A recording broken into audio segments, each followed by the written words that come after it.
Hi, good morning. It's Janaika Jane Gamo, and today we will be discussing about speciation, human resources. So let's begin. Let's talk about speciation. So speciation, species. What is species? So I know teachers, you are already familiar with that. So again, species, those are the group of animals, plants which are on the same group. They are on the same type. So if the two species are on the same type, they can interbreed and they can reproduce offspring.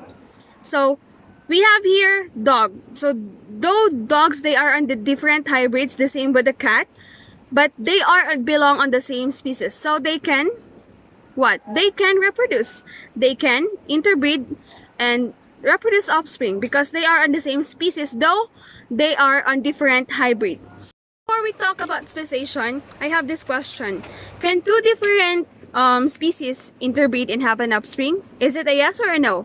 Well, the answer is a yes. We have an example here, zonkey. So it's a combination between a zebra and a donkey. So it's a hybrid, actually, a cross between two different species. So, but let's not just focus about that later. We will just use that example later and understand why. So what is species all about? Speciation, I mean. So it's the process by which a single species gives rise to two daughter cells, which are genetically distinct and eventually unable to interbreed. So speciation, one species to many through reproductive isolation. Remember, single species give rise to two daughter cells, one species to many. So that is speciation all about. So example of that by Diane Dodd, 1980. A group of fruit flies. So this group of fruit flies here are on the same species. They are the same. So they separate some fruit flies here, which eat starch, and some group of fruit flies which eat maltose. So over a period of time, by generation to generation to generation, so we have here the two different species of fruit flies. Though they are first on the same species, but because of what they eat or the type of food that they eat, the one is starch and maltose. So over a period of time or over generation to generation, we have here two different species. So dalawa na, one species to many. So now let's focus on how isolations which give rise to speciation. How isolation gives rise to speciation. So let's discuss about two main types of speciation. We have many types, but let's just talk some basic. We have here allopatric and sympatric. So allopatric, allos mean others and patric homeland. So other homeland. So allopatric occurring in different geographical areas or isolation. Separate population because of the geographical barriers. So what those barriers are? We have rivers, mountains, so those barriers which can keep them unable to interbreed.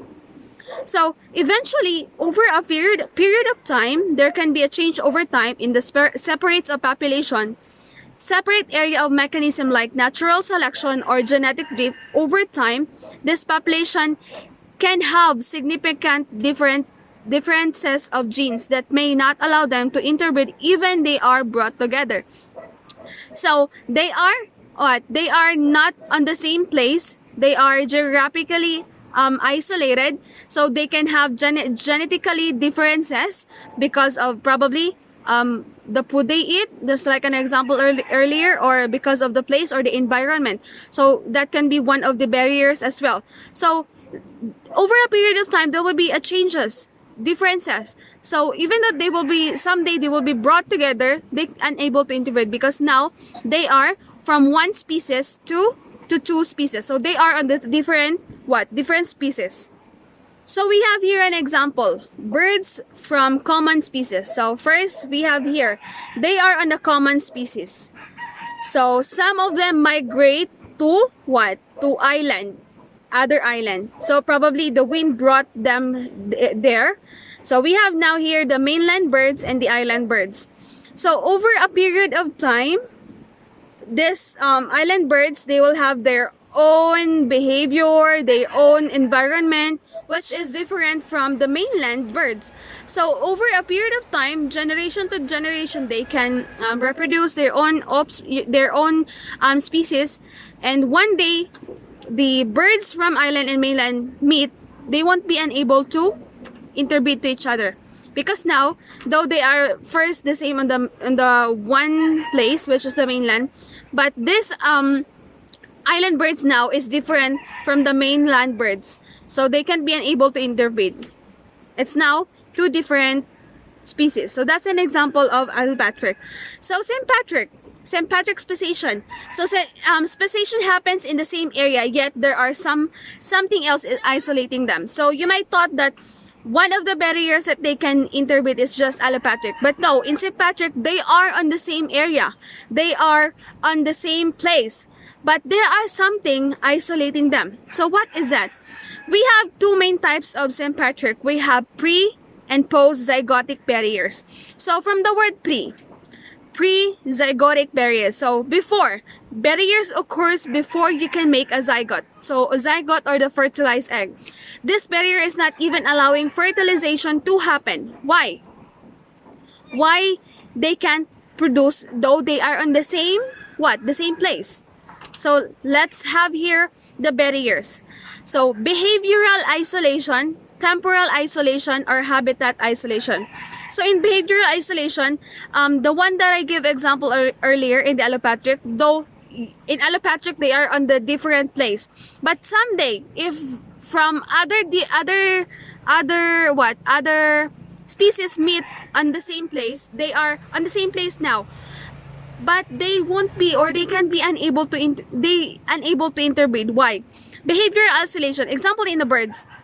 If a bird can recognize the tune, or the bird sings, so if they don't like that, because they are unfamiliar to that, because it's not on the same species like them, parang ay lahi ni siya sa mua, magkaiba siya, iba how bird sings. So the female birds hindi niya magugustuhan yung male birds. So maybe that birds, though they are the same birds, same species sila kasi birds sila, but the isolation there, or the barriers there, is their behavior, and as well as the temporal. So like here, we have here the flower. So one says, give me a few more months, because one flower, wake up, it's time to release pollen. So they are different species which interbreed or can produce on not on the same temperature, temporal, not on the same season. And habitat isolation, we have here the frog. So one frog lives on the land and the other frogs on the water.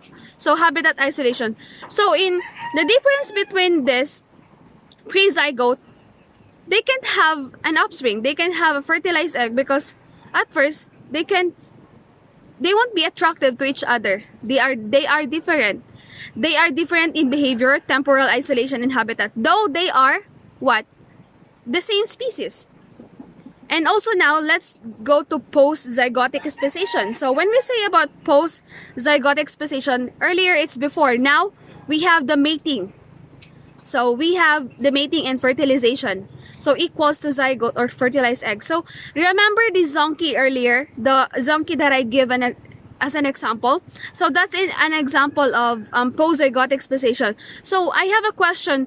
How can the two different species interbreed and can reproduce offspring? Yes, they can reproduce an offspring, but there's a question there: does it live? Can it be last or not? So the answer is not. Their offspring is so weak. Yeah, they can fertilize an egg, but it won't survive long because it's weak. So because at first, they are genetically different. Imagine zebra and the donkey, right? So yeah, so they can their offspring will be able to reproduce weak and won't be able to survive long. So just remember, from one species to two or too many, that's what we call speciation. Research updates. So published 26th of May 2020. So here, recent interrogation between taiga bean and goose and tundra bean goose result in largely homogeneous landscape of genetic differentiation. So Several studies have uncovered highly heterogeneous landscape of genetic differentiation across the genomes of closely related species. So they are the same goose. Practically, they are the same species, but because of the place where they are, in allopatric, right, taiga and the tundra, they are now become what? Different species. So, yeah, that's it. So, we have another trophic innovations of fuel reef fish diversification. So, they revealed that reef fish diversification is strongly associated with species trophic identity and body size. So, reef fishes are essentially a species vertebrate assembly, yet the main drivers of their diversification remains unclear. So here, fishes outpace all other trophic groups in recent diversification rates, a pattern that is consistent through time. So reef fishes are exceptionally species vertebrate assembly, yet the main drivers of their diversification remain unclear. So large bodies herbivores fishes outpace all other trophic groups in recent diversification rates, a pattern that is consistently through time. So we have here an example. Yeah, here. Okay. So now let's go on to human resources. So resources and media. So according to Wilson 1980, some 4,000 systemists are currently working, full or part-time. Alejandro estimated that there are 20,000 to 30,000 systemists working all over the world today. So it is difficult to obtain more. So when we say human resources, so these are the systemists or the taxonomists which collect, study about species and about our about science. So accurately figure because of the different people who can considered worthy of the title of systemist. So not all the people who collect and study can be worthy of the title of systemist. So these figures given include both professionals and amateurs. So what is amateurs? Those are not professional. So human resource, the biggest problem is one of the organizations and diversion of the labor. So there is an enormous bias towards a few taxonomic group. A large percentage of taxonomists are amateurs who generally do not collect and study little known invertebrates but prefer showy insects such as butterflies, dragonflies, and beetle. So we are looking for those systemists, or hopefully one of us probably can be a taxonomist or systemist who study those species which is not obviously or we can see just anywhere, but those are rare or distinct species. So we are having the lack of sources or human resources because some of the systemists or the taxonomists just study those obvious species, butterflies we can see here, but let's discover those maybe we have a lot of species over there that is also uncovered or not recognized yet. So maybe one of us can be a taxonomist or systemist one day. So look for those species who is not common, who is different or probably distinct. So that would be very exciting. So the geographical distribution of systemists is also uneven. So on our research updates, we have here that the taxonomists describe more than 800 species of fish. So by Carrie Jeans, May 7, 2020. So Jack Randall, a marine taxonomist who described hundreds of species of fish. So he died April 26 at age of 95. Wow. So the Washington Post reports, according to the 2016 profile in Hakai magazine, Randall had described more marine species than anyone else in history. According to a 2018 article by the University of Hawaii T. Grant College program, fish taxonomy was a mess when Randall's career started, with some species having duplicate records from scientists working independently. So I think that's it. Hopefully you learned something. God bless everyone and Godspeed. Have a blessed day.